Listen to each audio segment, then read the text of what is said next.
liberar la promesa de salvación. En los 16:31 encontramos una maravillosa promesa de Dios para la familia en la cárcel de Filipos, donde el apóstol Pablo y Silas habían sido puestos ahí por dar a conocer a Jesús y predicar el evangelio. Encontraron una terrible oposición, los lastimaron, los llevaron presos, los metieron a la parte más a la parte de la cárcel de la parte de máxima seguridad. Los pusieron en el cepo con grilletes en las manos, en los pies, y en esa circunstancia ellos comenzaron a adorar, a alabar a Dios. Trajeron una atmósfera impresionante de su presencia. Ahí podemos ver cómo la adoración nos conecta con el amor del Padre y entramos en esa atmósfera de su presencia. Y cuando el Señor se manifiesta, cuando Él, como nos decía Charis, no es un espectador, está ahí siempre, pero cuando Él se manifiesta es poderoso lo que sucede. Dice la palabra que provocó un terremoto que hizo que la cárcel se abrieran las puertas. Los presos aprovecharon y escaparon. Pablo y Silas no lo hicieron, y el guarda que estaba ahí se iba a quitar la vida, iba a tomar su espada para matarse, porque en esos casos la instrucción era que por algo así tenía que ser ejecutado ese soldado romano, por haber dejado escapar a los presos. Y entonces Pablo y Silas se dan cuenta y le dicen: no lo hagas, no hagas eso, le dicen. Y entonces ese hombre les dice: ¿qué debo hacer para ser salvo? Es impresionante cómo en esa atmósfera de la presencia, por esa adoración, esa alabanza, Dios se manifestó de tal manera que un soldado romano se dio cuenta que necesitaba salvación. Seguramente la cárcel se transformó en un lugar de concierto. Imagínense el silencio en la cárcel, en la oscuridad de la noche, de la medianoche. Imagínense la alabanza y la adoración de estos apóstoles, Pablo y Silas, y viene la presencia de Dios y este hombre se da cuenta. Ellos estaban liberando la promesa de la salvación de Dios. Y este hombre se da cuenta que necesita de Dios ahí. Y dice que los llevó a su casa y les lavó sus heridas. Estaban heridos, lastimados terriblemente. En vez de ellos sentirse tristes, acongojados, diciendo: pero ¿por qué me está pasando esto? Si te estoy sirviendo a ti, ¿cómo podemos cómo nos pudimos haber metido en esta situación? Y no es posible, Señor, que estamos sufriendo cuando estamos llevando salvación al mundo. En vez de eso, ellos estaban adorando y alabando al Señor. Y dice que ellos entonces le respondieron a la pregunta: ¿qué debo hacer para ser salvo? Y viene esta promesa que es para ti, recíbela. Cree en el Señor Jesucristo y serás salvo tú y tu casa. Existe y cómo se activa el poder de nuestra salvación. 2 Corintios 1:20 dice que todas las promesas en Cristo son sí y son amén. Todas. Dice que todo lo que se ha prometido en la Biblia, desde la antigüedad, desde el Antiguo Testamento, desde los Salmos y los profetas, toda promesa que Dios ha declarado, todo el bien que Dios ha dicho que quiere hacer y que va a hacer, ya se cumplió, ya se cumplió. He escuchado decir que oremos por las promesas de Dios, y cuando muchas veces oramos por las promesas, estamos probablemente creyendo que se trata de pedirle a Dios algo que Él haga en el futuro, que Él haga que algo suceda después, más adelante. Pero ahora, por causa de Cristo Jesús, dice que todas las promesas de Dios en Cristo se han cumplido. Todas las promesas tienen una respuesta para ti.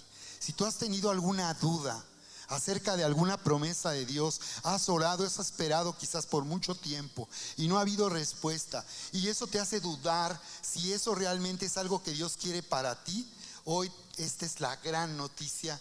Tú puedes liberar el poder de la promesa de salvación. Tú puedes liberar el cumplimiento profético, el cumplimiento de las promesas de Dios para ti y para todos los que están contigo, en tu casa, en tu familia. Wow. En Cristo Jesús todo se ha cumplido. Entonces se trata de orar en base a este cumplimiento.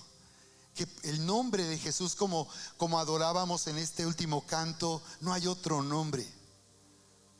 No hay nombre que tenga más poder y autoridad para abrir los cielos. La razón que nuestra oración tiene poder es porque cuando hablamos y declaramos el nombre de Jesús, los cielos se abren. En realidad están abiertos por causa de Jesús. Están abiertos. Y aún en el tiempo final dice que todo el que invoque el nombre del Señor será salvo. Con solo invocar el nombre será suficiente para que él entre en salvación, sea perdonado, sea reconciliado con Dios y reciba vida eterna, la vida misma de Dios. Así que ahora oramos, o vamos a orar en esa forma, no tomando las promesas pensando, creyendo que Dios va a hacer algo en el futuro. En realidad esa espera de la que nos hablaba Charis es la espera de la manifestación de la respuesta que ya Dios nos dio. Ya nos dio respuesta. Lo que no sabemos es cómo va a suceder, de qué manera va a ocurrir. Y hoy vamos a ver en una de las grandes historias de la Biblia cómo ocurrió el nacimiento de Jesús, la venida de Jesús al mundo, cómo esto sucede, cómo Dios lo hace posible. Amén. Pero en realidad estamos hablando de cuando esperamos es porque no sabemos cómo, en qué momento va a suceder, pero la respuesta ya nos ha sido dada, porque en Cristo Jesús todas las promesas de Dios son sí y son amén. Y amén en el griego es está hecho. Di conmigo, está hecho. ¿Tienes promesas en tu Biblia? Por eso es tan importante tener un texto, el libro de la Biblia, que ya hoy en día no se acostumbra, pero porque ahí podemos marcar y tener en claro las promesas de Dios para nuestra vida. Yo les he recomendado un libro que se llama Las promesas de Jesús. Tuve que pegar promesas de Jesús, y aquí vas a encontrar una compilación de promesas en distintas áreas. Entonces, y encuentro aquí, por cierto, 2 secciones que te puedo recomendar. En la sección B, Jesucristo murió para darte vida eterna, para que tú le puedas compartir a tus contactos, a nuestras invitadas de Inesperado. Ahí vas a encontrar esas promesas que ya se cumplieron, ya tuvieron un cumplimiento. Y también tenemos otra sección para la familia, decirá a tu familia. Y ahí encontramos promesas. Digo, probablemente encontremos muchos más de las que hay aquí, pero podemos tomar en cuenta eso. ¿En qué consiste liberar la promesa de la salvación? ¿En qué consiste liberar el poder de la promesa de salvación? Consiste en reclamar y tomar posesión de un derecho legal. En eso. Liberar consiste en reclamar algo que merecemos y a lo cual tenemos derecho, reclamar y tomar posesión del derecho legal para rescatar la vida de toda persona que ha sido comprada con la sangre preciosa de Cristo Jesús. Amén. Muy bien, pues vamos a orar para que el Señor nos bendiga esta mañana. Levanta tus manos conmigo. Bendito Padre, Dios Todopoderoso, te damos muchas gracias por esta atmósfera de tu presencia aquí en casa. Gracias porque no solamente podemos sentir tu presencia, sino podemos oír tu voz hablar a nuestro corazón a través de tu palabra. Muchas gracias por hablar a nuestra vida. Muchas gracias porque cuando hablas a nuestra vida, Señor, entonces viene la fe, porque tú has declarado que la fe viene por el oír, y el oír el rema, la palabra de Dios. Te damos muchas gracias por hablar a nuestra vida, a nuestro corazón. Muchas gracias por la respuesta poderosa y sobrenatural que tú has dado ya a nuestra vida. Así que venimos hoy recibiendo tu poderosa palabra que tiene la habilidad de renovar nuestro entendimiento, de sanar nuestro corazón y de activar nuestra fe para liberar la promesa de salvación a favor de los que están con nosotros, de nuestra familia, de los que nos conocen. Muchas gracias, Padre. Recibimos tu poderosa palabra, Señor, en el nombre poderoso de Jesús. Levanta tu mano y di: recibo tu poderosa palabra, Señor, creyendo que yo soy quien tu palabra dice que soy, que tengo lo que tu palabra dice que tengo y que puedo hacer lo que tu palabra dice que puedo hacer. Está hecho en Cristo Jesús. Dale fuerte el aplauso al Señor en alabanza y adoración.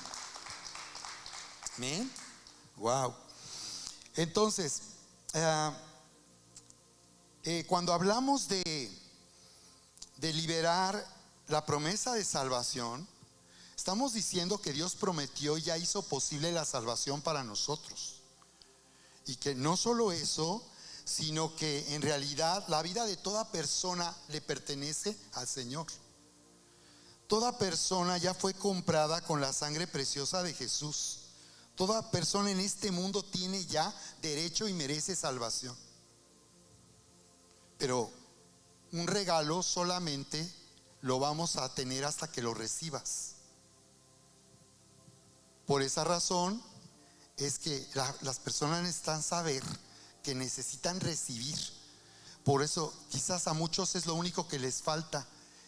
Quizás cuando tú les hablas de esta gran noticia, evangelio, de evangelión en el griego, buena noticia, buena nueva, quizás las personas lo puedan entender y lo puedan aceptar, pero quizás lo único que les falta es recibir. Porque en Juan 1:12 dice: mas los que le recibieron, los que creen en su nombre, les dio potestad de ser hechos hijos de Dios. Así que es hasta que uno recibe la vida eterna, la vida misma de Dios, es entonces que uno viene a ser un hijo de Dios. Los hijos de Dios no nacen, se hacen. Y muchas personas tienen la creencia de que al haber nacido en este mundo ya son hijos de Dios, pero como decimos, ni tú te la crees, porque no es una realidad para sus vidas. Viven con una barrera, lejos de Dios, sintiendo que Dios los rechaza, que los juzga. Y sin embargo, sabemos que la promesa de Dios es traer salvación al mundo. Jesús dijo: el que tiene al Hijo tiene la vida eterna. La palabra para vida eterna, vida, zoe, es la vida de Dios, no es la vida bios. Entonces dice: los que le recibieron, los que creen en su nombre, les dio potestad. O sea, el derecho legal, exousia, el derecho legal de ser hechos hijos de Dios. Así que por eso una clave muy importante para liberar es que tú lo hagas con identidad, declares con identidad salvación para ti, para tu casa y para tu familia. Lo hagas con identidad, que tomes el lugar que Dios te ha asignado como hijo amado y heredero, y vivas y te levantes con esa autoridad. ¿De acuerdo? Porque el Señor declaró ahí en Mateo 16:19, a todos los que le confesemos, Él dice: yo te daré a ti las llaves del reino. ¿Hay llaves para el reino? Hay llaves para el reino. El reino, esa esfera de influencia y autoridad. Entonces mira, Dios no ha llamado a las personas a cambiar de religión. Dios ha llamado a las personas a entrar al reino. La religión no hace que las personas entren en el reino. Lo que necesitamos mostrarles es que Dios les llama a conocerle a Él. Y cuando le conocen a Él, se van a dar cuenta que Él es Dios, Él es el Salvador, y por tanto nuestra vida ha sido comprada y Él tiene toda autoridad en nuestra vida. Un reino habla de una esfera de influencia, de autoridad y de dominio. Por eso el Señor predicaba ahí en Marcos 1:14 diciendo: el reino de los cielos se ha acercado. Cuando Él vino al mundo, hizo que el reino de los cielos se acercara.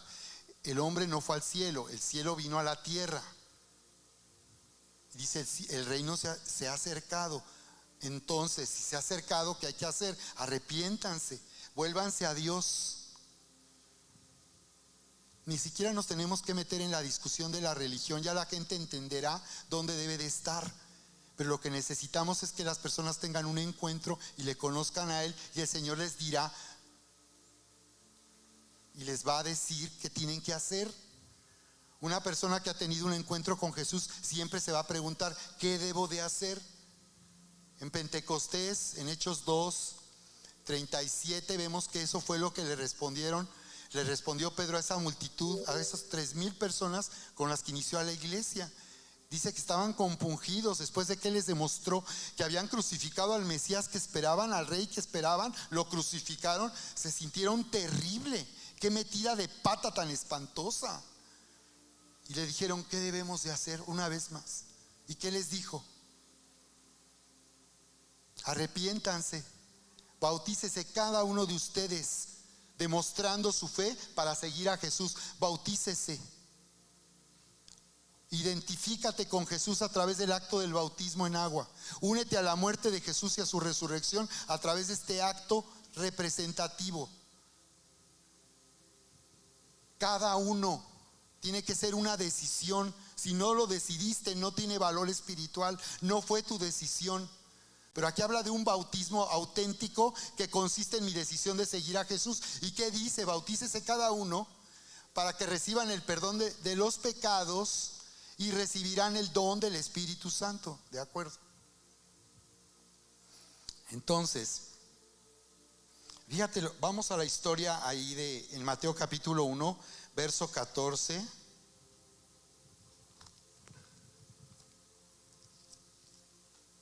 Mateo capítulo 1 en el verso 18.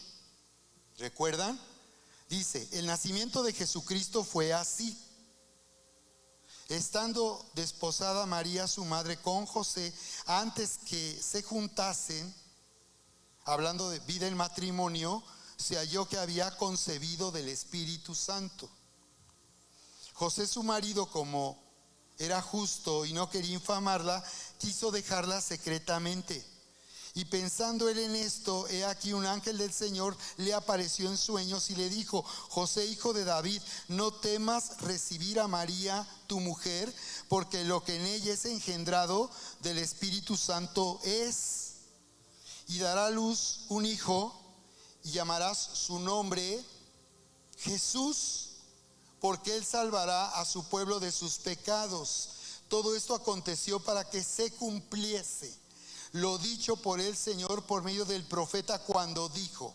Y tú vas a encontrar esto en Isaías 7:14 y también en Miqueas 5:2. Siglos atrás el Señor dio una promesa y una señal para identificar al rey que les anunció que vendría sobre Israel, al Mesías, al Cristo. He aquí una virgen. Isaías 7:14. Algunos han encontrado más de 300 profecías en el Antiguo Testamento que anunciarían y revelarían la identidad de Jesús de Nazaret. Por eso es que Jesús es un hecho histórico. Nadie puede negar, a pesar de toda su incredulidad, que la humanidad, es un hecho histórico para la humanidad que Jesús nació y que vino al mundo hace más de 2000 años. Y sin embargo no creen. Qué impresionante. Pueden creer en un Jesús histórico, en una Navidad supuestamente para celebrar que Jesús vino, pero no creen en lo que Él hizo. Qué impresionante. Por eso necesitamos liberar la promesa de salvación. Es a través de ti que se va a liberar la promesa de salvación. Cree en el Señor Jesucristo y serás salvo tú y tu casa. Por eso les aconsejamos a los papás, ahorita que tienen niños pequeños, ustedes discipúlenlos. La iglesia no hace ese trabajo, como el colegio tampoco va a educar a tus hijos. Muchos papás se han vuelto, no se han dado cuenta cuál es su responsabilidad hacia sus hijos. Y esa es su responsabilidad. En la iglesia, claro, aquí les vamos a dar una clase increíble. Aquí tenemos una clase increíble para los niños. Pero quienes deben de tener ese cuidado de sus hijos son ustedes, papás. He hablado con papás de jovencitos, aún de jóvenes, y les he dicho: tú necesitas tomar cuidado de tus hijos.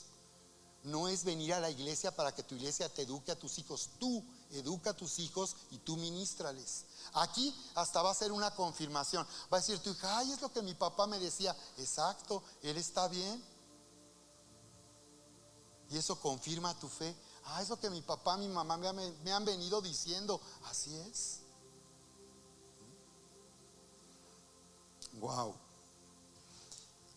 Entonces, qué interesante lo que nos dice aquí. Mira, qué interesante. El Señor anunció desde el principio lo que Él iba a hacer en el futuro. Ahí en Isaías 46, 9, 10. Isaías 46, 9, 10. No hay otro Dios. No hay otro Dios que anuncie lo por venir desde el principio y desde la antigüedad lo que aún no era hecho. Que digo, mi consejo permanecerá y haré todo lo que quiero. Mi plan permanecerá. Y aquí vemos el plan cumpliéndose. Siglos y siglos después. Él lo dio a conocer en Génesis 3:27, cuando le habla a la mujer, le habla a la serpiente más bien. Y le dice, ¿recuerdan? Y le dice a la serpiente, trayendo un juicio sobre la serpiente que había engañado a la mujer y había causado una ruptura y una separación de Dios. Y de tu simiente le dice, y nos promete a nosotros. Y de esta mujer que engañaste vendrá una simiente, una descendencia. Un día nacerá en este mundo un hombre que te aplastará la cabeza, le dijo. La cabeza, hablando de su autoridad, de su poder. Porque al separarse el hombre de Dios, él estaba entregando toda la autoridad que se le dio en la creación a esa serpiente, que Apocalipsis le llama ahora la antigua serpiente, diablo y Satanás. Y desde el principio lo anunció. De su simiente, de esta mujer, vendrá una simiente que te aplastará la cabeza. Es una promesa, un anuncio profético que se estaba cumpliendo. Por eso Mateo es un evangelio que particularmente tiene como objetivo mostrarle a los judíos, al pueblo de Israel, que Jesús es el verdadero Mesías. Y constantemente vas a encontrar que cita el cumplimiento profético de lo que se había anunciado. Como aquí se citan dos escrituras, Isaías 7:14 y Miqueas 5:2, para hablar de la circunstancia en que nació Jesús. Y dice que fue así que se encontró con que María, su madre, había concebido del Espíritu Santo. Y en Lucas tenemos, en el Evangelio de Lucas tenemos los detalles de este encuentro que ya tuvo. Pero aquí me voy a limitar solamente a mostrar este cumplimiento profético. Fíjate qué impresionante, que dice que José la iba a abandonar, porque dicen que pueblo chico, qué chisme grande. Ajá. O sea, ya, ¿cómo se enteró? ¿No? Las malas lenguas, como dicen, ¿no? Bueno, esto sería algo fatal para una mujer, quedar embarazada fuera del matrimonio, antes del matrimonio. Sería fatal. Por eso él pensó en dejarla. Pero fíjate cómo Dios interviene, porque este era el plan. Dice, mi plan permanecerá y haré todo lo que quiero. Pero todo lo que quiere lo hará a través de nosotros. Todo lo que Él quiere hacer y su voluntad, que es buena, agradable y perfecta, solo va a ser cumplida a través de nosotros. Y si no encuentra en ti a alguien que le crea y le obedezca, buscará a otra persona. Pero alguien tiene que encontrarse. Si Dios no encuentra a un hombre como líder espiritual, tendrá que buscar a su mujer para sus hijos, por amor a sus hijos. Pero Dios está llamando a los hombres a ser los líderes espirituales. Ni siquiera tu esposa debe traerte a la iglesia. Tú debes, si conoces lo suficientemente, tendrás la convicción de estar aquí y de buscar a Dios con todo tu corazón y poner a Dios primero. ¿De acuerdo? Entonces fíjate cómo Dios no dijo, bueno, pues ya la va a dejar, ¿no? ¿Qué hubieran dicho sus amigos, nuestros amigos cristianos de hoy, a la pareja de aquella época? No, pues ahí Dios lo hará cuando Él quiera. No, tenía que ser a través de ellos. Al parecer Dios no tenía otra opción. Esta era su opción. Y ella le dijo, cuando le anunciaron que la habían elegido para esto, ella reconoció que era como todos pecadora. La respuesta de ella, ¿quién soy yo para ser la madre que dará a luz y hará nacer al Mesías de Israel? El ángel le dijo, Dios has hallado gracia, lo cual quiere decir, no es por tus méritos, no es por tus virtudes, has hallado gracia. Dios quiere y te ha llamado a ti. ¿Y cuál fue la respuesta de ella? ¿Alguien recuerda en Lucas? ¿Alguien recuerda qué dijo ella al final? Sí, que era su sierva. Y finalmente eso es una parte, muy bien, como diciendo, mi vida te pertenece. Un siervo es, mi vida te pertenece y tú puedes hacer lo que tú quieras. Hágase conmigo, le dijo, conforme a tu palabra. Ese es el punto culminante. Ajá. Mi Salvador, ella también necesitaba un Salvador, ¿verdad?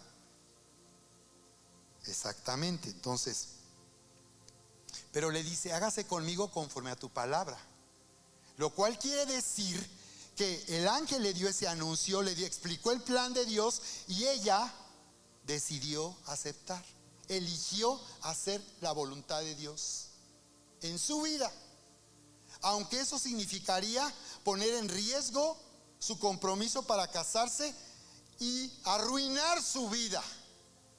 Arruinar su vida. Qué tremendo, ¿no, Lucy? Qué tremendo. O sea, muchas veces puede ser que cuando Dios nos llama y nos está llamando a hacer su voluntad, porque Él tiene un plan para tu vida, muchas veces puede ser que tú tengas que estar dispuesto a renunciar a lo que para ti es legítimo, bueno, y quizás no quieras dejar.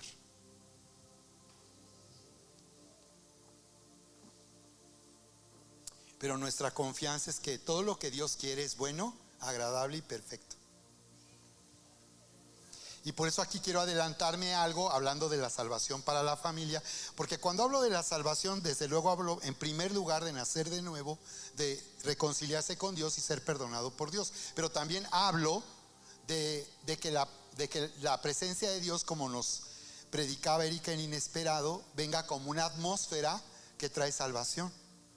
Mira, nosotros lo hemos definido así: es una atmósfera de pasión, de gracia, de poder creativo sobrenatural, de excelencia y de honor.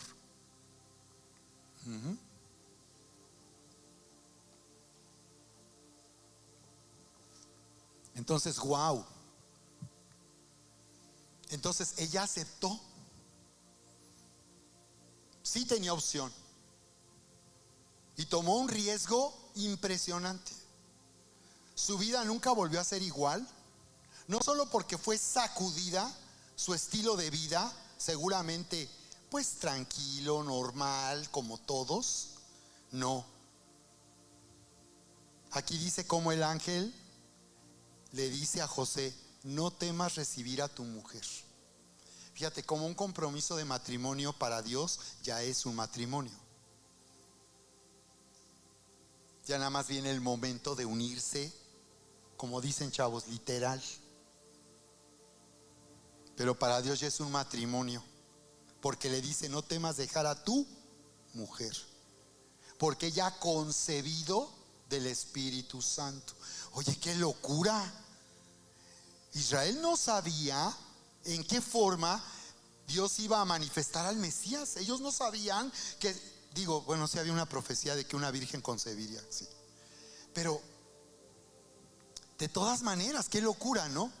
Imagínate el novio esperando a la novia y resulta que andan diciendo las malas lenguas que ya está embarazada. Y él no quiso perjudicarla o exponerla, y desde luego. Pero no solo era eso, lo más importante era que él no la abandonara. Sí, el Hijo de Dios nacería como un hombre, pero necesitaría un padre adoptivo que lo formara para ser un hombre de Dios, el hombre de Dios.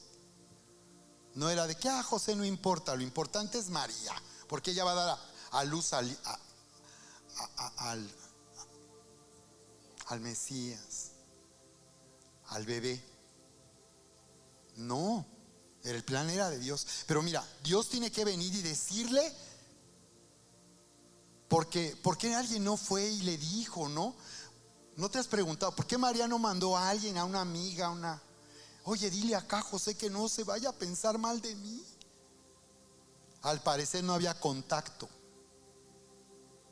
Al parecer ese compromiso implicaba que no había contacto y comunicación. Pues sería lo normal, ¿no? Una pareja, tiene la chava embarazada y le dice, oye, ¿qué crees? Que este hijo no es tuyo. Uy, está peor. ¿No? Está peor. Entonces tuvo que venir un ángel. Quizás no hubiera bastado que alguien fuera a decirle de parte de María, pero Dios mismo vino a través de un ángel a decirle que estaba bien. El plan de Dios permanecerá y Él hará todo lo que quiere, pero necesitaba a María y necesitaba a José, y te necesita a ti para concebir y dar a luz y liberar la promesa de salvación. Nos necesita a nosotros. Romanos 9, 10 y siguientes, ¿no? Dice, con el corazón se cree para justicia, pero con la boca se confiesa para salvación. Pero ¿cómo creerán si no hay quien les predique? Dice. ¿Y cómo predicarán si no hay quien los envíe? Y está hablando de nosotros, de su iglesia. Está hablando de nosotros, de su iglesia. Entonces, he venido hablando de la voluntad de Dios de una forma no tradicional, como dicen los chavos, cero tradicional. Porque siempre que pensamos en la voluntad de Dios, saben, estoy escuchando predicadores, estudios sobre la voluntad de Dios, y me encuentro todo el tiempo con el mismo concepto que se difunde y nos han enseñado por mucho tiempo, y es que todo el tiempo, al parecer, la voluntad de Dios es lo peor que nos puede suceder, y es lo más maravilloso que hay que abrazar. Por eso necesitamos renovar nuestro entendimiento. Necesitamos convicciones, conocer a Jesús, conocer a Dios a través de su palabra, conocerle de tal manera que a mí no me espante conocer la voluntad de Dios, que a mí no levante una barrera. Sí, va a haber, así es, como en este caso, hay situaciones donde Dios te va a poner a elegir. Sí, todavía es tu decisión, y esa decisión te implica un riesgo. Como yo les he dado testimonio, ¿no? Que el Señor me llamó al ministerio, a servir por completo en el ministerio, de tiempo completo, como decimos. En realidad, pues todos los que estamos llamados a servir, así debe de ser. No sería que hay la opción, porque hay unos que no están en esa situación. Habría que preguntarse por su llamado, porque en mi caso, a mí Dios me llamó así. Y yo era profesionista, tenía un excelente trabajo. Ese año, en 6 meses, me iban a dar una casa en Ciudad de México, casa, no depa. Pues claro, les estoy hablando de, espérame, creo que fue después de lo del huerto, como a la semana. No, hace muchos años. Y por años claro, llegó un momento en que me he preguntado, oye, Señor, ¿y era necesario renunciar a todo eso para seguirte a ti? Y lo tengo clarísimo, que en mi caso así fue. Tenía que renunciar a todo eso. Y hay momentos en mi vida, en nuestra vida, que sentimos así, como nos decía Magdalena, el inesperado, ¿no? Muchas, ¿cómo te sientes tan mal cuando hay una pérdida? Cuando algo que esperabas, pues no fue lo que tú creías que iba a ser. Hay momentos así en nuestra vida. Y pues para calentar, digamos para calentar, ¿cómo diríamos muy? Pues para calentar motores, te puedo decir 3 puntos básicos de un test para ver hasta dónde tú eres alguien que pueda hacer la voluntad de Dios. 3 puntos básicos para ver si tú en lo básico puedes ser obediente y confiar en la voluntad de Dios. Porque de otra manera, pues no. He oído a alguien decir, es que si tú no quieres, no estás dispuesto a obedecer, Dios no te va a decir. Dios te va a decir. Yo no estoy de acuerdo en eso. Claro que sí. Porque ¿cómo vas a tomar una decisión si Dios no te muestra las cosas? De eso a que tú te convenzas en tu mente, pues necesitas renovar tu mente para entender a Dios. Por eso yo soy así con Dios. Yo sí quiero entender todo, Si tú te limitas a decir, bueno, ahí dice que cree en el Señor Jesucristo y serás salvo tú y tu casa, pero ¿cómo? ¿De qué manera? ¿En qué consiste? Si tú solo sabes eso, no es suficiente. Necesitas entender bien el corazón de Dios, conocer el corazón de Dios.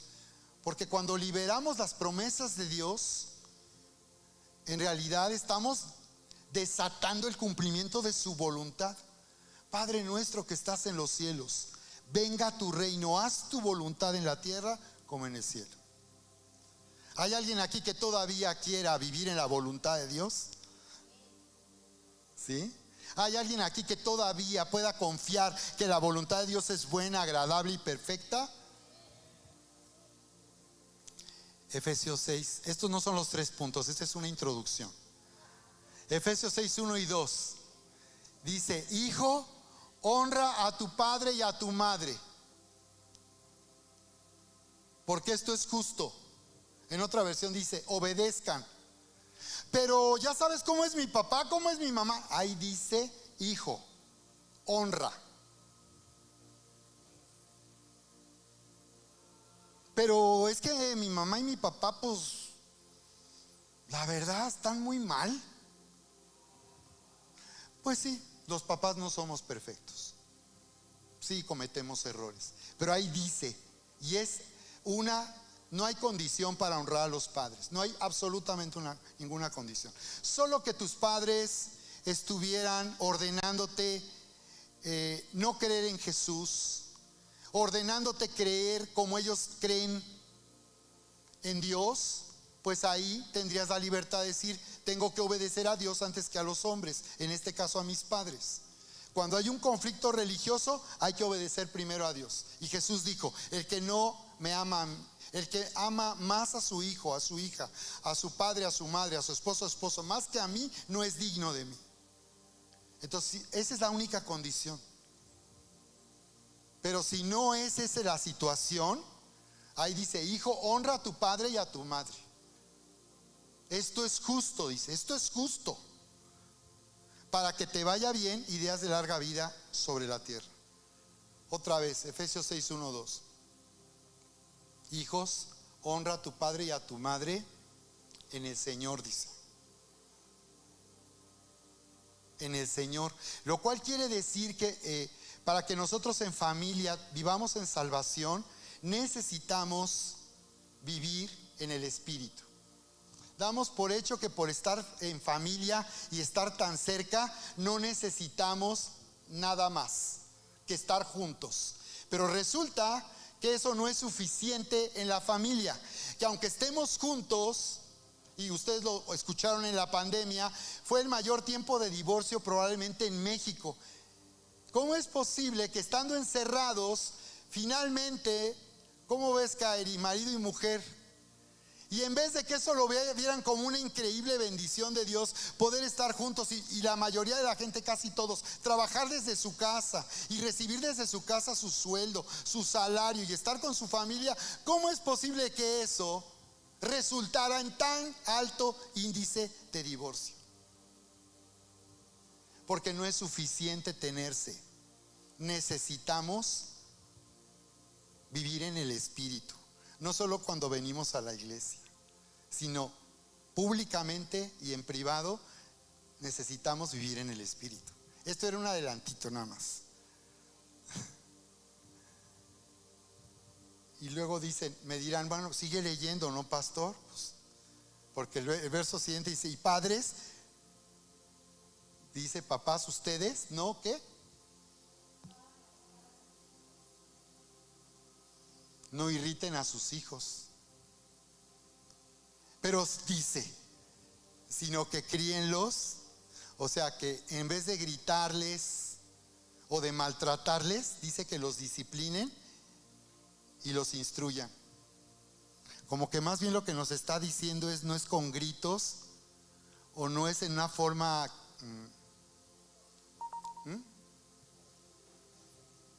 con agresión, digamos, o maltrato. Pensaba yo, maltrato no es con maltratos, es con disciplina y amonestación. Disciplina y amonestación, con corrección. Sí, también es necesario eso para los papás, para vivir en salvación, ¿no? Que es el poder de Dios, la salvación, que nos capacita para ser buenos padres, para tener el corazón de nuestros hijos. Digo, todo papá, los padres lo sabemos, Dios nos ha dado un corazón para nuestros hijos, la verdad. Esa es la verdad, aunque usted no lo crea, joven y señorita, literal. Dios nos ha dado un corazón para nuestros hijos. Realmente les amamos con todo nuestro corazón y queremos su mayor bien y bienestar. Si la manera en que lo hemos expresado, lo hemos hecho, ha estado mal, no quiere decir que no les amemos a nuestros hijos. Pero hijo, honra a tu padre y a tu madre en el Señor, sin condición alguna, hónrales para que te vaya bien. Y decíamos los 3 puntos, ¿verdad? Porque voy a ir cerrando. 3 puntos para ver si tú hasta dónde estás dispuesto a vivir en la voluntad de Dios. Porque vivir en la voluntad de Dios es impresionante, es maravilloso. Vivir en la voluntad de Dios, elegir vivir en la voluntad de Dios y poner a Dios primero y por encima de lo que yo quiero o a mí me parece bien, consiste en elegir manifestar su grandeza, su gloria y su poder en mi vida. Eso es vivir en la voluntad de Dios. Pues estamos haciendo un estudio en el libro de los Efesios, donde ahí dice: bendito sea el Padre, Dios y Padre de nuestro Señor Jesucristo, que nos bendijo. Ya están bendecidos. Ya están bendecidos. Levanta tu mano, ya estás bendecido. Ya todo lo que tú necesitas o por lo que esperas o has creído ya te ha sido dado. Que nos bendijo con toda bendición espiritual en los lugares celestiales en Cristo. Pero también dice que nos hizo sentar en los lugares celestiales en Cristo. Nos hizo sentar con Él, descansando de nuestras propias obras para vivir en sus obras por la gracia. Y entonces vamos a manifestar su gloria, su grandeza, su poder. Eso es elegir vivir la voluntad de Dios. Consiste en vivir en identidad, hijos amados y herederos. Y por tanto con autoridad. Tenemos las llaves del reino. Dice, tenemos las llaves del reino. Es decir, nosotros podemos abrirle los cielos a las personas que nos conocen. Lucas 11:52. El Señor le reprocha a los líderes religiosos: ustedes ni pichan, ni cachan, ni dejan batear, ni entran, ni dejan entrar. Con su religiosidad y su legalismo apartan a la gente. Y les dijo: teniendo ustedes las llaves, el conocimiento. Estas llaves son llaves de conocimiento. Cuando yo tengo un entendimiento, tengo llaves que abren los cielos. Tenemos las llaves. Entonces elegimos gobernar sobre toda situación. Elegimos gobernar por causa del nombre de Jesús y tener dominio e influencia en cualquier ámbito. Vivir en la voluntad de Dios, y yo me la puedo seguir. Es vivir en todo el bienestar, el bien, la abundancia, la sanidad. Eso es salvación, rescate, salida, liberación, libertad, ¿no? Entonces 3 puntos. Número 1, primero es adorar al Padre. adorar al Padre en nuestra forma de vivir, pero también cuando nos reunimos para cantar, es alabar y adorar a Dios, número uno. No es opcional, no es si me gusta o si me parece, es que esto es estar dispuesto a ser obediente, adorar al Padre. Porque cuando adoramos y alabamos al Padre, nos conectamos con el amor del Padre, entramos en la atmósfera del amor de Dios. ¿Cómo vas a sentirte amado cuando tú le adores y le digas: Padre nuestro que estás en los cielos? Cuando tú le adores, cuando tú lo que cantas lo estás entendiendo, lo estás creyendo y lo estás diciendo a través de un canto. Tú estás viviendo, haciendo la voluntad de Dios. Tú estás adorando al Padre. Para eso nos llamó. Y es que no hay otra forma de conectarse con Dios, ¿no? Ahora veía yo luego veo en películas la forma en que se trata la realeza. Y a las personas que van a entrar en contacto con la realeza se les dan indicaciones. Usted debe hacer reverencia. Usted no puede tocarla, no puede hacer esto ni lo otro. Si alguien quiere entrar al lugar donde está alguien de la realeza, hablar, acercarse al rey o a una reina o a un príncipe, tiene que seguir un protocolo. No hay manera de estar con alguien tan importante y distinguido si no se le dé el trato que esa persona merece y le corresponde. Y así es con Dios. No hay manera de conectar con Dios si tú no le adoras, si no levantas tus manos, si no le cantas con convicción y con todo tu corazón. ¿No sentirás? Tienes que meterte. Esto no es para gente que le guste cantar. Hay gente que le gusta cantar, ¿no? Desde la regadera y cantan todo el día. Hay personas así, pero esto es para gente que le gusta o no le gusta cantar. Es adoración. Pero no solamente en el canto, sino en la forma de vivir. Estamos adorando al Padre constantemente en nuestra manera de vivir. Número 2, servir. La misma palabra que se traduce para adorar, se traduce para servir. Incluso la palabra habla de esclavizar, así de duro. ¿Qué quiere decir esto? Que servir no es una opción, no es si puedo, si tengo tiempo. Servir es adorar también. Pero servir es trabajar para el Señor, es hacer un trabajo, ¿no? Entonces aquí muchos de ustedes están relacionados con un trabajo dentro de la iglesia. Están sirviendo al Señor dentro de la iglesia, pero no solo es dentro de la iglesia, porque esa es la forma en que se nos ha hablado de servir, de hacerlo en la iglesia, sino fuera de la iglesia. Y como les he dicho, el principal aspecto de nuestro servicio a Dios es ir y hacer discípulos.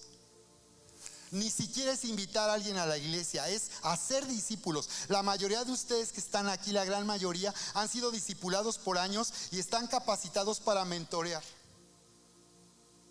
Servir a Dios no solamente es ayudar aquí en la iglesia, que tanta falta nos hace todo el tiempo, sino también es ir y hacer discípulos.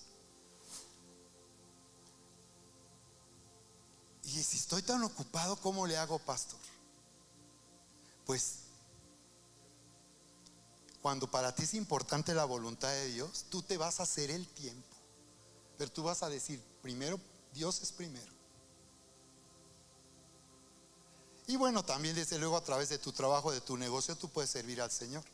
No solo sacando ahí, buscando siempre sacar tu mayor beneficio, sino como lo que yo hago, Señor, te puede honrar y puede manifestar tu grandeza en lo que yo hago, en mi profesión, en mi negocio, en mi trabajo. Que vean en mi excelencia.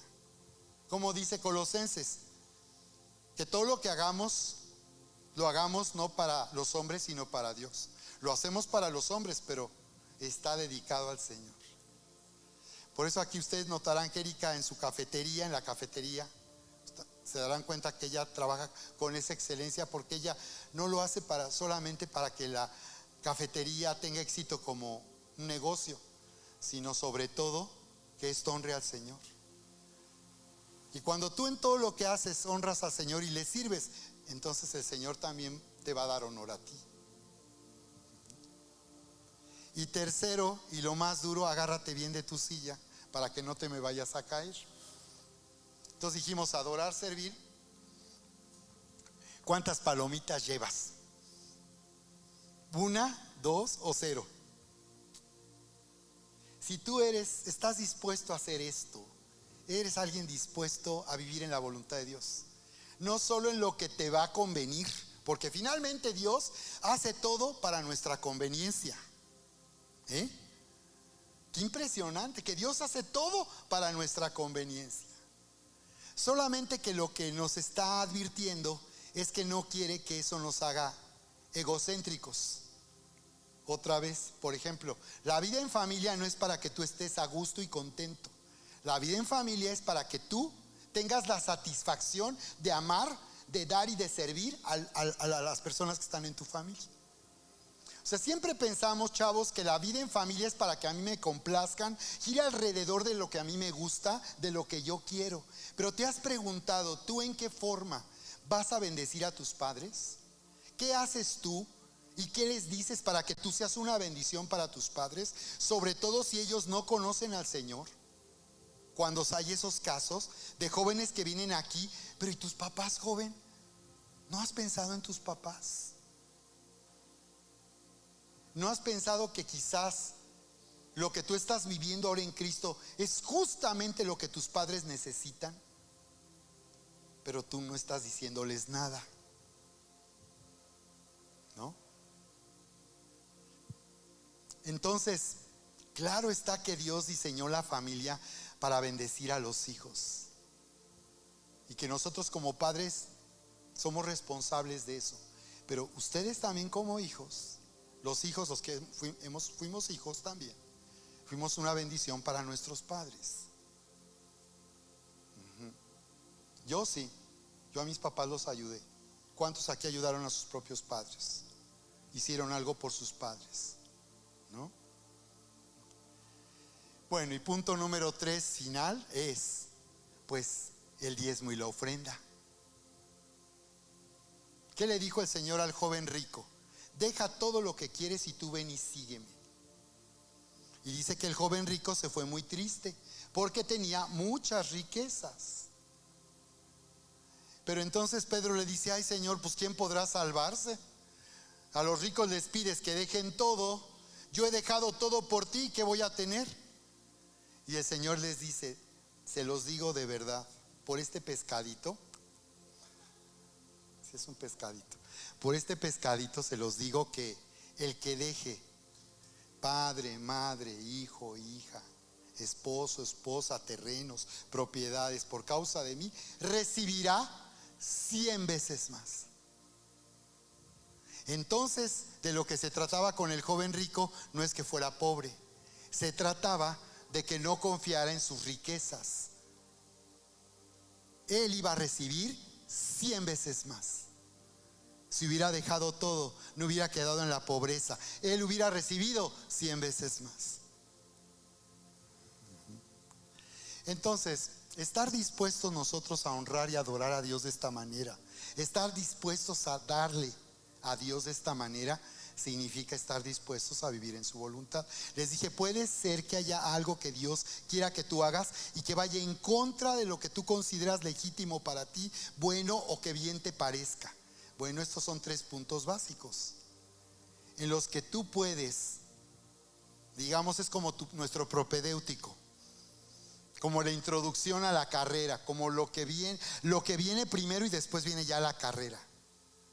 ¿De acuerdo?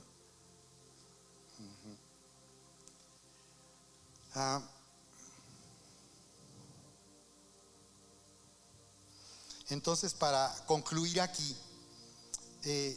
la manera en que nosotros elegimos liberar esta promesa de salvación, primero consiste en un derecho legal. Y aquí vamos a ir llegando a la conclusión. Un derecho legal. Qué impresionante que la vida de toda persona le pertenece al Señor en este mundo. La vida de los que han rechazado, los que no creen, los que se han alejado, aún toda la vida de toda persona en este mundo le pertenece al Señor. Por causa de la redención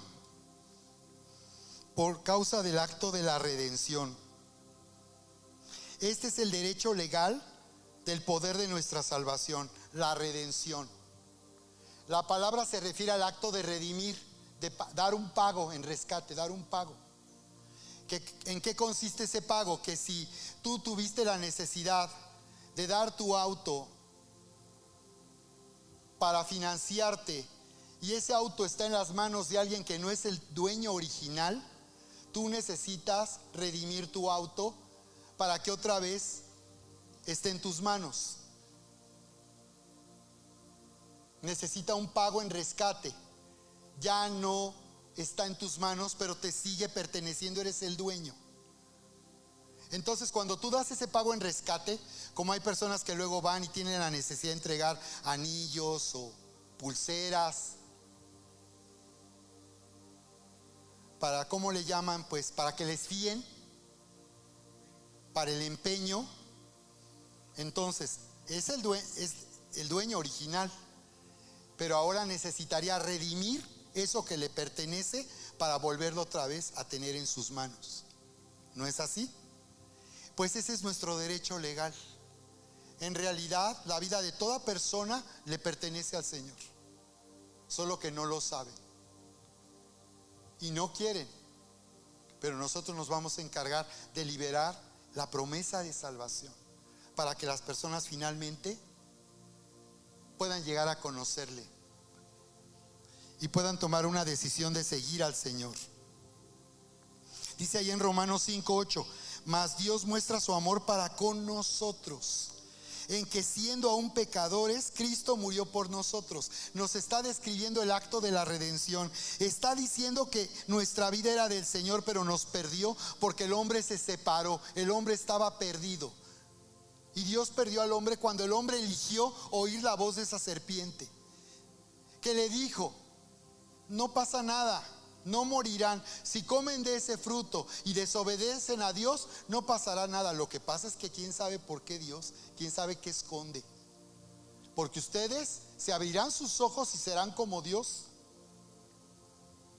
Y ya eran como Dios, ¿recuerdan? Ya eran como Dios. Entonces esa es la redención. Dios mostró su amor en que siendo pecadores, Cristo murió. Y Él no tenía por qué haberlo hecho, pero decidió hacerlo. Entonces, pues mucho más estando ya justificados en su sangre, por Él seremos salvos de la ira.